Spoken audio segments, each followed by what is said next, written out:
So Texas offense, obviously, Arch Manning in his first start going into Columbus has some game experience. Not a lot, obviously, that's been made of. Ohio State defense has probably the best player, if not one of the two best players, and the other one's on Ohio State as well in college football with Caleb Downs at safety. What are some things in camp that have come out about this Ohio State defense? Who seems to be the leader at different positions that needed replaced, I guess? Well, sorry from the trenches. I wouldn't really say there's a leader there, but there's a bunch of guys that they've sat there, they waited their turn. And I think I think there's a misconception about like our D line right now that so because some of those guys, when you sit behind guys like Jack Sawyer and JTT, who are both composite top 5 recruits in the country, you kind of forget about who else is back there. Guys like Kenyatta Jackson Jr. has sat back and waited, which is honestly not insane, but surprising at a time like this in the NIL era, right, in the transfer portal. Yep. Then you go to the linebacker unit. Of course, you got Sonny Styles there. Second year playing linebacker. Last year, he was second team all Big Ten, so really impressed by that. Probably the first few games of the year last year was kind of slow, but this year, he's a captain. He's been one of the leaders of the team, been the consummate Buckeye, done everything the right way. And then once you get to the secondary, Caleb Downs, he's the leader of the defense, and just in general. And honestly, I would probably say the team. I think that he has the utmost respect from his teammates, of course. He's probably the smartest player in college football, if you ask me. On top of that, then you have guys like Igben Nosen, who's back there, way back at Ole Miss, freshman All-American. Last year, a really good player for us. Then this year, he came back. Now he's a senior. And then also, they talked about Jermaine Matthews, who I talk a lot about. I think he's been the best corner of this team for 2 years. He just hasn't been able to play. But last year he did against you guys, of course. He started that game. But Ryan Day actually talked about him and said he was one of the biggest surprises on the team that became a leader. He had some maturity things to work out. But as he has, he's on his teammates. He stays on them. They say he doesn't let anything go. But no, I think honestly for me personally, that was the best thing to hear because I love Jermaine Matthews. I love everything about that kid. 2 years when he was a freshman, I got to see the first game of the year. He got a pick 6, and so ever since I was like, okay, he's the one. Top 10 corner out of high school also. But yeah, so those are the guys I would call the leaders on the defense. I think the question I have, because my question is not about dudes, right? Seems like Ohio State and Texas always going to have dudes, right? There's no two ways around it. But bringing in Matt Patricia, kind of turning over both coordinators, we're talking about the defense right now. You're bringing in Matt Patricia, replacing one of the better defensive coordinators in the country. Got a guy with NFL experience. What do we expect to be different, if anything, under Matt Patricia? Because they had one of the top defenses in the country last year. So normally it's like if it's not broke, don't fix the situation. But they had to fix it. Penn State poached your guy. So, what do we expect differently to see different under Matt Patricia? Not much.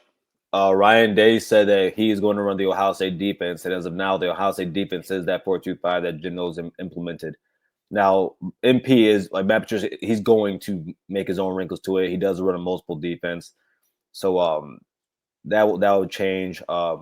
Last year, not until the playoffs, we didn't really see Caleb Downs go into the nickel position, come closer to the box. One thing I'm going to talk about later as well, how against you guys, he played close to 6 yards off the line of scrimmage most of that game. And Matt Patricia, he's very adamant, talked a lot about having him play in that nickel spot, kind of using him like they did Patrick Chung over in the Patriots, right? So I think Matt Patricia, he gets a lot of flack, right? He gets a lot of hate. I think it's unwarranted. I think it's, as someone who loves the sport, I think it's kind of weird because he is the 1% or even less than. Not many defensive coordinators have 3 Super Bowls. So he's also a certified rocket scientist. Some people actually might know he's actually a genius. So I'm really excited to see what he does with his defense. I do think it's going to take a step back with him just because everything's new. Some things stay the same. I mean, I think I talked about you guys last time. Our co-defensive coordinator and secondary coach, Coach Walton, they used to be with each other over at Syracuse way, way, way back. And they actually still use the same language or verbiage that they used back then. So that does help, knowing that Matt Patricia does work in the front seven more often. But no, I think they're going to be fine. I think he's going to be fine. I think that, learning curve. It's college. You were a GA at Syracuse, so you never really been a coach, right? So really look forward to seeing what he does with this defense. No, I think that's going to be interesting how he comes out of the gate, because I think Wink Martindale, I mean, that's just the thing I piggyback off of, because I saw it last year of how he was super aggressive in the NFL, and Sark used that to his advantage in that game and screen him up a lot, reverses, stuff like that, to taking advantage of a very aggressive defense coordinator, where Matt Patricia is kind of the opposite. He's more of sit back, wait for stuff to happen, and then he doesn't really dictate the pace. So it's going to be interesting to me how that chess match happens. I think they faced each other one time in the NFL. I believe it was a regular season game when Sark was with the Falcons, and I think he was with the Patriots. I'm not 100% sure. It might have been the Lions, but I think that might have been the only times they really crossed paths. So I don't really know how the Texas offense is going to attack this Ohio State defense. I know in the Michigan game, they went like max protect and then kind of went from there. I don't know if they're going to do that in this game. That's going to be super interesting to me, how this first quarter is called by both these coordinators. So what I'm really interested in seeing is this morning I woke up around 5 a.m. because I woke up, worked out, and then I decided to watch. I watched legitly every single snap of March Manning last year. Found a 42-minute video of it, watched everything fully through, took some notes down, and then I rewatched every single offensive possession you guys had against us in the Cotton Bowl. And so what I'm really interested to see is, because in that game against the Wolverines, Wink was really aggressive in that game. I also think a lot of that had to do with kind of confusing his players, implementing the same defense, but this is much different than what they were used to, a little bit too complicated. But then I go back and watch Jim Knowles and what he did. That was the most aggressive I've ever seen Jim Knowles at Ohio State. A lot of different looks, but it was a very aggressive defense. So, like, for me personally, with it being week one, do I want him being as aggressive we were in the playoffs? No, different situation, different players, different team, all that stuff, right? But at the same time, I do think there are certain things that you can do to Sark like that make him uncomfortable. And I think when it comes to Sark, if you force the issue to Sark, I think he gets very uncomfortable. And yeah. So me personally, I would prefer we stay that aggressive. I also don't think the Wolverines have the horses that we do on the back end to cover guys like you guys have at wide receiver. No, I agree with that. You guys definitely have a better secondary. I think they have a better front four last year than you guys do this year. But back, I mean, yeah. Going on a limb for that one. You guys did maul. You guys did maul them. I'm not gonna. You guys made Graham and Graham. Yeah, Graham they were looked pretty dead. pedestrian in that game. Yeah, And Josiah Stewart didn't do anything either. No, you guys mauled them. Go ahead, Gerald. So defensively, like when you think about Ohio State's defense, like, people that watch the team closely always have that one thing that like is bothering them, or like if this one thing happens, or if Texas does this to that defense, things are gonna go sideways. What's that one thing you're thinking about? What's the thing that you're like, this could go sideways on us? If we get into the mid-third quarter and Texas can still successfully run the ball. Because Wisner is back, correct? Yep. Yeah, Wisner's back. And by the way, Baxter is a lot healthier than we thought. Like, I was way out on him like 2 months ago, but apparently it's gone a lot better than they thought it was going to go. Yeah, and that's who I really want to focus on is Baxter, because here's my thing. Do I think he's going to be what he was his freshman year? I don't know. I'm not willing to say he's going to or not going to. I don't prey on people's downfalls. If anything, I hope he is, right? But if he's 95% of it, 90% of it, it could look that could be trouble, because I think that Sark is really good, not only at finding lanes for his running backs to run in. As Ohio State figured out, and you guys showed throughout the season, he is very good at getting his running backs open. And it ain't just in a swing pass; it's down the field. So I really want to. I think that could be trouble if it's mid third quarter and you guys are still successfully running the ball. And I mean, getting 5 to 6 yards of carry, that can be a problem.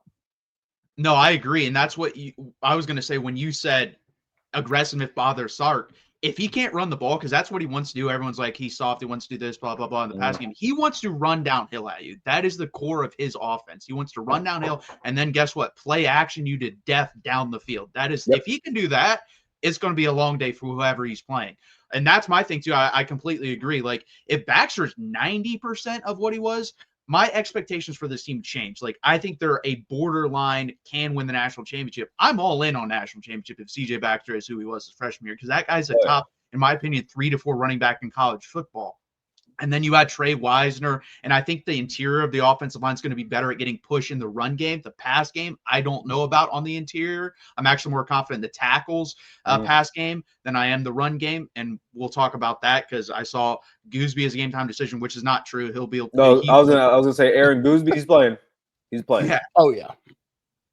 It's a metatarsal in his hand. He's gonna play the game. That's a weak injury if you have surgery. Believe me, he ain't missing this game. Yeah, I would be shocked if he didn't make it. Let me ask you guys a question. So here, let me go to my my sicko notes I did at 6 a.m. in the morning here because I'm crazy like that. So in here, Sark does want to run the ball. I think anyone that knows or watches Texas football, you can clearly see that he wants to run the ball downhill. But there is something that I did notice when it comes to Arch. He wants to throw it deep. Now, another thing I did pick apart from the game against you guys is that, we bring back A.B. Nosen, we bring back Caleb Downs, we bring back Jermaine Matthews. What I did notice in that game is that you guys can't get separation on us with the wide receivers you had last year who are here this year. And I don't think your wide receiver unit is as good as it was last year. What happens if you guys still can't get separation? I think you'll see a repeat of using the running backs in the pass game a lot more than you should. It's going to be interesting. I do think Jack Andrews is a better athlete than Gunnar Helm. I think that will be an upgrade at that position, but I agree. It's going to be interesting to see how he was a transfer, right? Yeah, from Cal. Yeah. He's definitely a better athlete than Gunnar Helm. And then Arch is probably going to have to use his legs in this game. He's going to have to scramble. He's going to have to make plays off time, out of schedule. And I agree with you. That was my thing with Arch. Like, watching his start, I believe it was Louisiana Monroe to Mississippi State. And Louisiana Monroe was bombs away, baby. There's no checkdowns. I'm going deep. And he did a little bit better job in Mississippi State. And that's kind of the growth I liked in the mindset of, you know what? There's a check down here. Why don't we take the check down? And then when the deep shot was available, he took it. But I completely agree. He wants to throw the deep ball. He wants to throw the kill shot. So that's going to be interesting in the dynamic of this game when he decides to do that, when Sark decides to do that. He's definitely a guy you're going to have to pull the reins in. Whereas Quinn Ewers was the opposite. Quinn Ewers needed an attaboy, go throw that deep ball, because there are times he just turned it down. It was open. He just said, no, I'm not doing it. Arch is going to be the complete opposite with that. And I think in this offense, that is an advantage. I would rather what Arch's kind of tendency is than what Quinn Ewers' tendency is with that. And I think it goes back to what we just talked about. I think Texas's ability to run the ball is going to impact their ability to get separation, right? Because if Caleb Downs has to think for an extra half second playing in that nickel spot, and you've got DeAndre Moore, Ryan Wingo in the slot, who's running a slot fade, it's going to take him a half a second to adjust, and that creates a little bit of extra separation. So, I mean, I've said it in multiple platforms, like, I don't expect this to be a high scoring game. I think Ohio State's defense is I think when we look at it in December, we're probably looking at 2 of the top 5 defenses in the country statistically, I would say. So I don't expect this to be a high scoring game. I think if you land maybe 1.5 haymakers, that might be enough to win the game. So I think that's something, again, if Texas can't get the separation from those wide receivers, whereas you have Jeremiah Smith, Cardinal Tate on the other side who can, that could be a differentiator in the game in a major way. No, like, to add on what you just said, so I was in a space last week, and we were talking about. I was in a Texas space, and they said Wingo's a premier receiver, and I asked, what makes him a premier receiver? And I want to get your guys' opinion on this because he was probably I would say he was probably the second or third best receiver on the team last year, but he was probably the fifth option. I don't know. Well, oppositely, he hasn't been a premier receiver yet. He hasn't been the number one guy yet. And you bring up guys like Carnell Tate, you bring up guys like Jeremiah Smith. We also have guys like Max Clare. We have guys that I know for a fact can go out there and make the big play if need be. Who do you think is going to be that guy for you guys? I think it will be Wingo because when he stepped on campus, I thought he's the best wide receiver to step on Texas campus since Roy Williams. I think he has that talent. You think he's better than Shipley? Talent-wise, yes. Production-wise, absolutely not. Not yet. That's the thing. There's the talent has not met the production yet. Is it there? Absolutely it is. The guy was the 7th rated wide receiver in his class, and his speed is weird. Like that reverse he had versus Michigan, the dude runs like a gazelle. Like you watch him and he's not that fast. Then he's outrunning everyone on the field. There are a couple of plays in that Ohio State game where people don't make a tackle, dude's gone. If Caleb Downs doesn't hit his shoestring, he's gone. Yeah, he's got awkward speed, man. Gerald, what is your opinion? Yeah, I mean, I've been waffling back and forth all offseason. I think Wingo's got the physical tools that you want from that kind of guy. I mean, he's what, 6'3", 210, 215 with track speed. So like those kind of guys are made in the lab. So he's got the physical tools, but it's hard for me to call anybody on the team at this point like a dominant receiver or an elite receiver because you just haven't seen it, right? Matthew and I have been going back and forth all offseason. He's a Ryan Wingo guy. I'm a DeAndre Moore guy myself. I love DeAndre Moore. He shows a lot of ability to just wiggle, I think is the right way to say it. And also when you go back and look at some of Arch's best throws from last year were to DeAndre Moore. I think they have whatever rhythm or kind of connection that you need from a quarterback and your number one wide receiver. My favorite pass of Arch's career was the slot fade to DeAndre Moore against Mississippi State. He got the checkoff sees that it's the man coverage and a blitz, stands in there, delivers it right. So like I think either one of those guys has the potential to do it. Emmett Mosley being probably hampered for this game does a lot to hurt the Texas passing attacks. I think Emmett Mosley is a guy who can make big physical catches. That's just how his body's built. But to answer the question, I don't know who the heck it is right now. I think, it's going to be one of those two guys, Wingo or Moore, in my opinion, because they're just both, I think, elite kind of players. Yeah, the talent is there, but again, it's just unproven production. Yeah. And when I call something a weakness for either team, because if it comes out of my mouth, I'm saying compared to what they had overall, I'm never going to it's a weakness. No, I don't mean they're like one of the 10 worst in college football. It means like they're the 10th best in college football and compared to last year. So if I ever say that, that's what I mean. But yeah, that's what I think. And I think Parker Livingstone is a guy in this game when we talk about that big play threat ability. I mean, the dude's 6'4" and runs like a flat 4.40. So he's white chocolate out there. He's going to have, I think, 2 to 3 opportunities in this game to be able to make that big play. He's a really talented football player and a guy that's kind of like been in the background, but everyone's talked about. And I think he'll finally get a couple opportunities to show who he is in this game. So on Ohio State's defense, I also and this is why I love talking to SEC guys because I get to hear some things. But I also did watch this morning your guys both first halves against Georgia, or the first half in the first game, the second half in the second one. Don't even remind me of the first game. And it has still to do with Caleb Downs, because I do think that there's a specific thing that ruins Sark's offense, and I think it's high quality or elite safety play. Because I also asked Alabama, because Alabama fans, they're saying, whenever you get a chance, go. When Sark was at Alabama, go watch the games when we play really good safeties. And I said, what happens? He goes, it doesn't look good. And that's why I really believe Caleb Downs to be like one of the biggest difference makers in this game. And of course, we all know who Caleb Downs is, right? But I really think that the chance, like what he's able to do on the field and being so versatile, basically being a fourth line. But what's going on, Jam? basically being a fourth linebacker or a third linebacker for Ohio State, and also knowing he's a sure tackler at the same time, which I think helps out in the run game. Thank God. Even though I do trust my linebackers, I actually do believe that we have the second best linebacker unit next to you guys in this upcoming season. Or duo, I would say. But I really, I'm not gonna lie to you guys. Since this morning, I have almost talked myself into us blowing the doors off you guys. I'm not gonna lie, I've almost talked myself into it. I really have almost. But I really want to like. So when you guys are on offense, and when Arch Manning, he's a risky thrower. He will throw in double coverage. He will.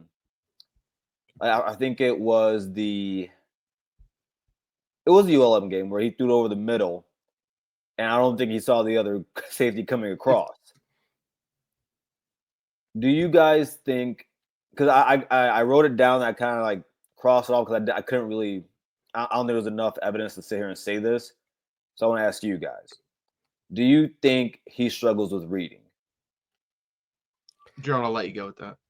I mean, I don't think any more than any other redshirt freshman. Like, I think you look at the hype around Arch Manning, I think ignores the fact that he is a third-year player going into it, right? Like, that's 5-star top rated guy, but at some point, like, he's still a redshirt freshman adjusting to the speed of the game. And so I don't necessarily know if he struggles to read defenses, but I think he trusts himself a lot. And I think it's an asset and probably a curse at some point, because I think being able to trust yourself and throw the ball and deliver it is what makes a good quarterback. But also you trust yourself a little too much and you throw it into some tight windows that maybe you shouldn't. That would have worked at Newman High School in Louisiana. It doesn't work against players that Ohio State has. But I don't think he's bad at reading, for lack of a better term, but I think there's going to be a learning curve for him for sure. I mean, adjusting to the speed of the game, first time starting.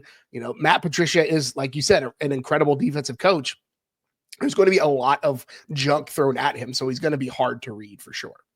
I agree. I just want to say this real quick. As much trust as I have in MP, I'm not going to sit here and act like Sark isn't probably the best play. I love Ryan Day, but he don't call plays anymore. Sark is. I would name Sark the best play caller in college football right now. Offensively, I don't. I mean, I guess I would probably say Lincoln Riley next, but Sark is a genius, man. He's wonderful on offense. Well, it's simple stuff, but there's like 8 different plays off of one formation. I mean, he sets it up too. Like, he doesn't call something, you're like, what, this looks good. No, it's like, I'm doing this so I can set this up, so I can set this up. And that's why he's so good. That's the thing too. I think people that kind of jump out ahead of what he's going to do, like get in his head and think what he's going to do, kind of do well in those games. I think that's why Brett Venables, like, honestly, that game last year, I know it was 34-3. I thought Oklahoma's defense played pretty well. Their offense just left them out on the field too long, and that's why that was. But I think it's a quiet but confident cockiness that Arch Manning has. I mean, I don't know if he dropped that bar today about like there's a target on us, but there's a red dot on everyone else or something like that. I was like, okay, let it ride, man. I like Arch, man. I like his swag, man. I really do. I really like it. A Manning with that level of juice is something to be worried about. Let's be real. Like when what game was it when he did that little dance? Yeah, I think that was Mississippi State. I replayed. I was like, all right, I see you, Arch. Yeah, I think that's what it is. Like, he just has this confidence of, what, it's there. I trust myself. I'm going to throw it in there. And I do agree, Gerald. Like, I think it's going to benefit him more and more as he plays, because I think he'll be able to read stuff better. And with that arm that he has, with the talent he has, he'll be able to hit those deep shots. I expect far more deep shots this year. Now, in this game, I don't know. It's going to be interesting. But on the year, I expect far more. It'll be interesting. I think, honestly, the guy that, like, I said it 3 months ago, and I say it now. I've said it. Gerald knows who I'm going with. Jack Endries.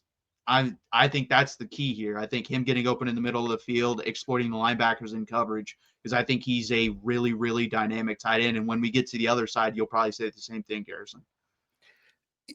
And I think on that point, like, Sark loves to run, 12 personnel as it is. And so having both Yeah. Andrews and Jordan Washington put on like 25 or 30 pounds this 30 offseason pounds, yeah. just because he just couldn't, stand up man to man to somebody. So I wouldn't be surprised with what Ohio State brings back in that front six, right now, the front seven, because they were in a 4-2-5 in that front six, that the opening script has quite a bit of two tights in it, just to, try to blunt some of the advantage that Ohio State has and lean into the fact that you've got two guys that I think you trust at tight end. So if you can, keep Ohio State from, if you can keep them on their heel or get them on their heels or capitalize on the fact that like it's a numbers game when when push comes to shove, that's what all, football is just a numbers game. So having both those tight ends, I think is something that Texas can lean on for sure.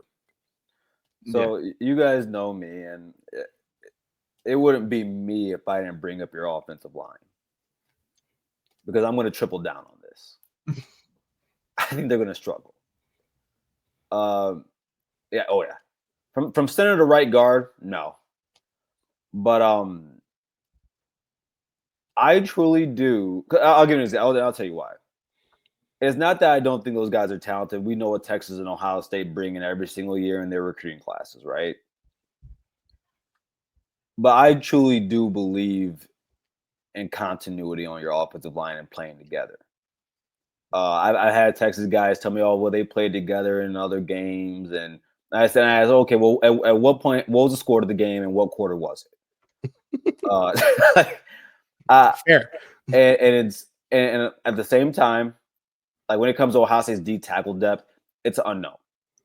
But I do trust the front four guys out there. I think it got reported today is going to be Kenyatta and Caden Curry on the outside, Bo Atkinson, of course, coming in, and then of course Caden McDonald and Edric Houston. I do think that we're going to be able to take advantage of the left side of the offensive line. I do at the same time, though, when we talk about Arch, if you want to know if I had to make a comp for Arch, I would tell you Justin Fields. I think they're very athletic guys who can run. Like Arch can break one. He can break a long run. Everybody knows he can. He has wiggle. And then just like Justin, big arm. Big arm. I think Arch is pretty accurate with his big arm, So very accurate actually with his big arm. And I do think him being able to get out of the pocket is going to help in that. I'm not saying we're going to get 3 or even 3 sacks to you guys. But I do think we are going to be able to rush him enough to get him uncomfortable. I do think that we're going to be able to do some things with our defensive line that I don't know if in week 1 your offensive line will be ready for. Because I do think if we were to play this game in week 7, I think your offensive line looks much different. Even maybe in week 3. What do you guys think about that? I agree with the cohesion part.